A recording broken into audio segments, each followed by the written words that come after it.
But at the moment, I'm really pleased with the progress that we've made, the announcements of the Prime Minister. Yeah. Like mayors, I'm prepared to be held to account for the decisions we'll make. But to be really clear, I've got no intention of raising taxes in this region. My objective and purpose is to use what I've got as effectively as possible.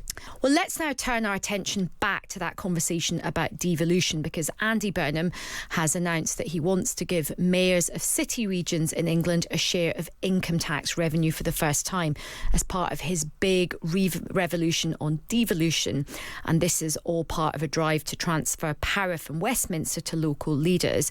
Now, English strategic authorities will also be allowed to keep some cash from business rates collected in their area and gain greater control over things like housing, transport and skills. Now, Andy Burnham says the move would make good on his pledge to bring power home to every postcode in the country. And more details will be announced when John Healey, the Chancellor, delivers that first budget in the autumn. But let's listen to what Andrew Griffith had to say. He's the Shadow Business and Trade Secretary. He told Times Radio that this scheme is just a way of generating higher taxes. What we're really seeing is just another form of higher taxes being given to local authorities. We've seen overnight the revelation that on the government's own figures, by the end of this Parliament, well, by 2030, average annual council tax bills will be 500 higher. Now, that was before this announcement. So what it sounds very like is the idea that there's simply going to be higher taxes and you can only have higher spending. There's no ability for people to spend less, save taxpayers' money. And there's still lots of unanswered questions. For example, how much autonomy will mayors have to do what they like with this money, and how will the formula be worked out? So that we'll get more of that detail in the budget. Well, I'm delighted now that we have two mayors. Welcome to the show, Ben Houchen, Lord Houchen. He's the Conservative Metro Mayor for Tees Valley. He's been the mayor since 2017. Ben, welcome to the show. Thanks for joining us. Pleasure, thanks for having me on. And welcome to the show, Richard Parker. Richard is the Labour and Co-op Metro Mayor for the West Midlands, and he's held that position since 2024. Richard, welcome to you. Great to be joining you. Ben, I'll start with you. You've previously said you would like to see more fiscal devolution. What do you think of these plans? I think they're great plans. I think the Prime Minister announcement is one to be welcomed. I think the direction of travel is strong. I think the powers as well as the fiscal devolution is exactly what we want to see. And I agree with the principle that the Prime Minister says that Whitehall doesn't have all the answers and that we should be giving and empowering local communities to decide for themselves. So the principles are great. I think there is some detail lacking, and some of the pushback we've already had this morning on the ability for mayors to do what they think is best for their local areas is slightly worrying, but I think there's still scope to be able to affect that before the white paper is produced alongside the budget in the autumn. And am I right in thinking that you have said that if you do get some money back, you would quite like to give that back to citizens in your area via like a sort of tax rebate? Yeah, so part of devolution is that different areas are going to deal differently with the money that they've been given. And actually, as it stands down, I'm the only mayor in the country that doesn't levy any form of taxation on the local people that I represent. There's a transport levy that mayors have. There's a general mayoral levy. There are some others top-ups. You've got the overnight visitor levy that's going to be introduced in April, which I've already declared that we aren't going to be levying on people. So if we're going to get some level of fiscal devolution where, and we don't know what the number is yet, but let's say it's, for argument's sake, 5% or the equivalent of 5% of income tax for the area that I represent, that I get to keep, then why can't we hand that back to people? The Prime Minister has talked about mayors being key for local economic growth, and what better way to do that than allowing businesses and people to be able to keep more of what they earn, to be able to reinvest back into the local area and look after their families. And Ollie Wright, our reporter, earlier said that Andy Burnham had pushed back against this idea of giving tax rebates. Have you had that confirmed? What do you think of that? I think there's probably a bit of a miscommunication in how I've tried to portray the policy itself. I suspect that there's still a lot of detail to be worked out, both in the Treasury and Number 10 at the minute. And I don't think it's as complicated as some are trying to suggest that it is. It's not about setting up local HMRCs for tax collection. Indeed, government aren't suggesting that we have to do that to be able to get some of the income tax that they're talking about allowing us to receive. But there are rebate systems, there are ways of giving businesses and money back to people that have been tried in the past. Those systems work on a maybe more narrow basis than the one I'm suggesting. And I just think that having had some conversations under the previous administration about this idea, they were open to maybe co-designing of how that could work in practice. So I appreciate there's still detail, and they're probably wondering what that detail is because I haven't necessarily set that out. But again, it also goes to the core of what the Prime Minister wants. This Prime Minister genuinely and very, very to his core believes that devolution is one of the things that is going to help solve the problems of this country. But for devolution to be real, we have to allow devolved mayors who are directly elected to take different decisions and act in different ways. Some will want to use the money to spend on various parts of infrastructure. Some will want to raise taxes. Some will want to lower taxes. And there'll be a blend where we'll see different areas do different things. And again, what you'll find is some will succeed and some won't, but you'll get people learning from each other, and you'll get that competition that I think will be healthy across, particularly across England in this instance, which is what the policy is aimed at. Okay. Richard, how are you feeling about this announcement, and what are the kind of things that you would like to do as a mayor with this money that may well be coming in from 2027? Yeah, I will answer that question, but firstly, I think Ben's got it wrong. I'm also a mayor that hasn't put a mayoral levy on residents here. So, but in terms of this agenda, I couldn't be more pleased with what the Prime Minister's done. As mayors, we've been fighting for greater powers, certainly since I've been elected, and others have done it before. This is a fantastic step forward. For me, I want my resources to do something. Firstly, lift some of the cost of living pressures on many of the households in this region that are finding life tough at the moment. I also want to invest in our young people and the skills system. I want employment hubs on every high street in the West Midlands. Also want to be more activist as a mayor. I want to be buying up sites that developers have acquired and have stored, and I want to use those for housing and build at pace. Also, people in this region tell me that the high streets, as we know, are being overlooked and left behind and are declining and decaying.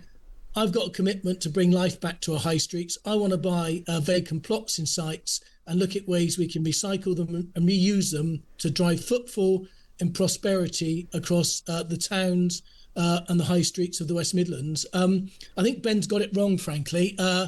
These funds and these flexibilities are about driving growth and prosperity. Ben's approach will basically, even if he can do it technically, he will rebate people in work. My priorities are helping those people not in work, those young people that I need to invest in so they can have access to skills and training that would lead to them getting jobs and building careers here. I don't think there's a mayor with a luxury that at the moment that cannot afford to put sums aside for tax rebates when we've got so many issues on our high streets and the skills agenda, on job creation, and in fact bringing life back to our high streets. Those are my priorities, alongside doing all I can to ensure the public transport in this region is not only better connected, but fares are at their lowest level possible. Ben, do you want to come back on that? And I think this is a really interesting discussion because, different mayors have different priorities, right? That's literally the purpose of devolution. What's right for the West Midlands isn't necessarily what's right for Teesside. And, I would say, and, this is where politics comes into it, right? I would say that to alleviate cost of living and to give people breathing space, as the Prime Minister has suggested, the best way to do that is to allow people to keep some of their own money. We don't have to take it off them to then create schemes that somehow help them. And it's not just about people in work. If we're able to retain some of the retained business rates, then if we can reduce business rates, that alleviates problems for businesses. Not all of the problems, but it helps make the load a little lighter. Does that make it easier for people to employ people? And further, if we can alleviate taxation on businesses, one of the biggest problems we've had, particularly for young people over the last 3 or 4 years, is the increase in national insurance. Now, if we can reduce that taxation, it makes it less of a problem for businesses to be able to take on young people. Again, I'm not suggesting this is the panacea and the solution, but why it wouldn't be part of the mix to have real devolution, to allow areas to be able to incentivize businesses to make it more competitive, to make it more advantageous to employ people because employment taxes are lower. I don't see why we wouldn't allow that as part of an ecosystem of devolution.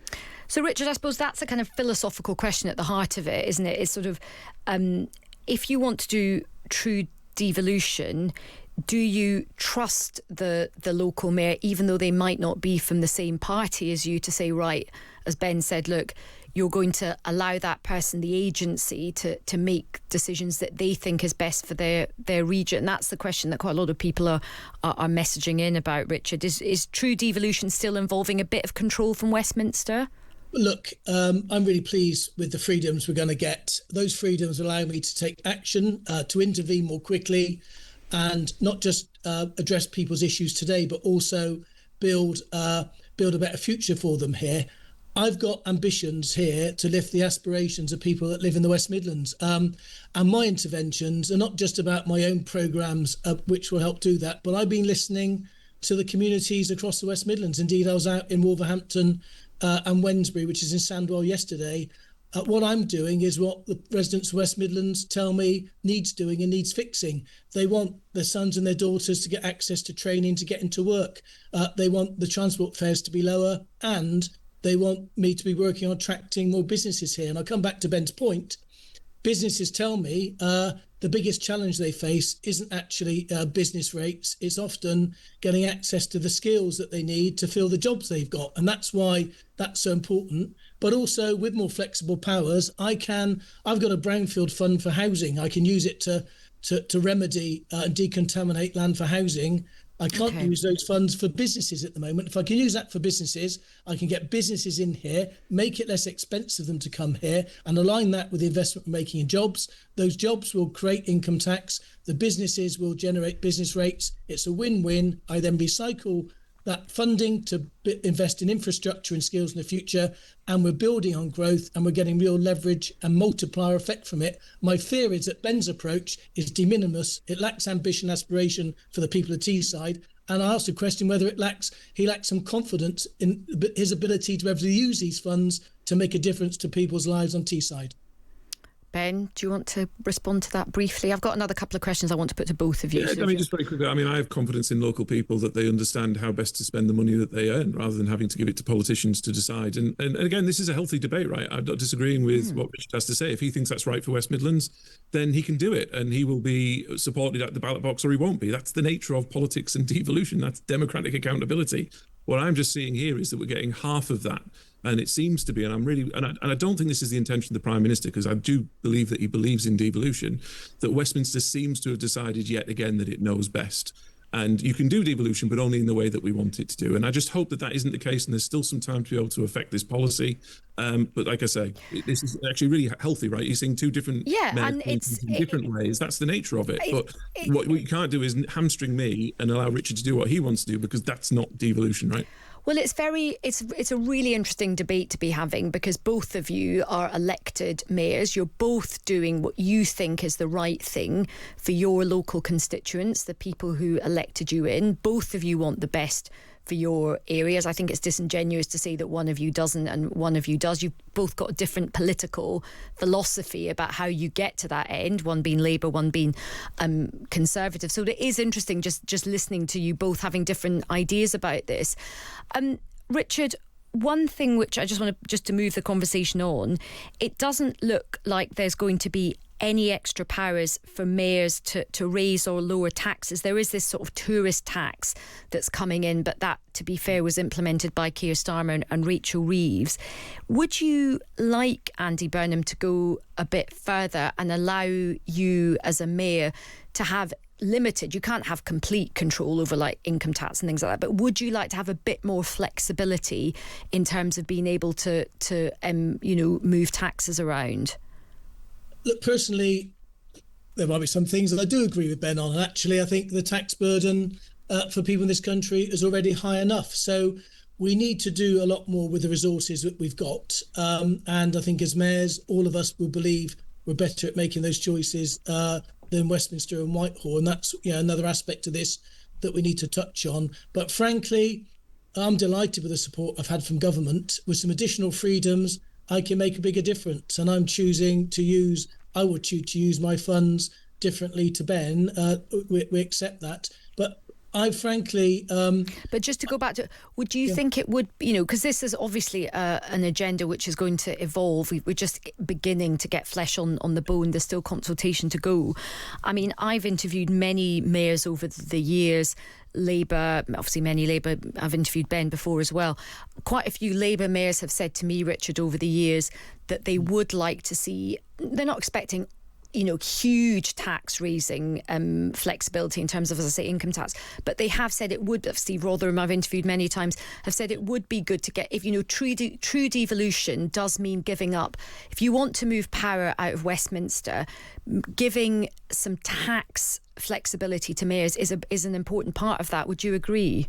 Okay, we have some different views on this. I would say I would be far more interested in having the ability to retain a proportion of income tax and business rates here, and for this region to benefit a lot more from the additionality that we create by driving growth. If we can do that, I'll be very happy. But there are some additional elements to this, I think. The ability to make that difference also requires mayors, and I think mayors, irrespective of their politics, would agree with this, to have a greater say and potentially ultimate responsibility for the funds that are spent in our regions around post-16 education and skills agenda, and also the money that currently comes through Homes England for affordable social housing. So there are various components to that, but at the moment I'm really pleased with the progress that we've made, the announcements of the Prime Minister. Yeah.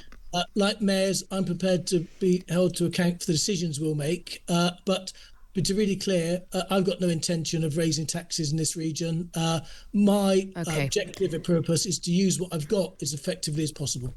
And Ben, a question that quite a few listeners have messaged in saying, look, the idea of devolution is great in principle, but it depends on the quality of the people in those jobs actually making things happen. And many people are not happy with their local council. They're not happy with, what's going on in their high streets. There are a few people messaging in saying, look, isn't this just going to kind of let Westminster off the hook in a way and create more bureaucracy? Because we've got local councils, but they often don't deliver well for us. How can you guarantee that devolution actually will deliver better high streets, safer high streets, more growth, better businesses? Because lots of people don't have a huge amount of faith in their local government as it is.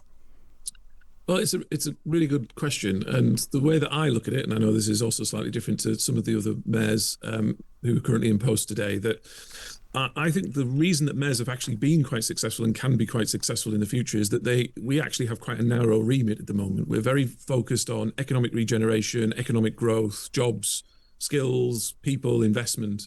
And I think one of the things when you compare it to a local council, which is right, I mean, most people hate the local council, right? But one of the problems with local councils is, one, a lot of their funding streams are beholden to central government. So again, that freedom on taxation might create a bit of independence, particularly around social care. It's a huge, huge burden on local councils. But then the second point is that councils are responsible for everything from children and adult social care right the way through to potholes and emptying people's bins. And that broadness creates a blob and a bureaucracy that's much harder to manage in any type of organisation than one that has a much narrower focus. And I think what's really important, and it's important to give praise where it's due, in the announcements that have been made, and actually in previous announcements that were done by Angela Rayner when she was previously in post under the English Devolution Act that's now in force, there are lots of really interesting powers in there that do give additional powers around economic growth and regeneration that will allow the mayors to go further, that will add real value. And I think local people will see an added benefit to their lives and their community for those decisions that can be taken. Well, look, Ben and Richard, what a fascinating conversation. It was so good to have you on together. Thank you for doing that. It's really interesting to see, look, two different sort of ways of doing things. But, obviously both of you are proud mayors working very hard for your areas. Thanks very much for your time. That was Ben Houchen and Richard Parker there. And Ben Houchen is the Conservative Metro Mayor for Tees Valley, and Richard Parker is the Labour and Co-op Metro Mayor for the West Midlands. Really interesting that, isn't it? Just shows you that I think you have to read the fine print with this devolution thing. I think there is a lot of good from it, but it's not ultimate power that's been given away. And we have to be very mindful of that and kind of sort of see where the red lines are, which will be interesting when the budget comes.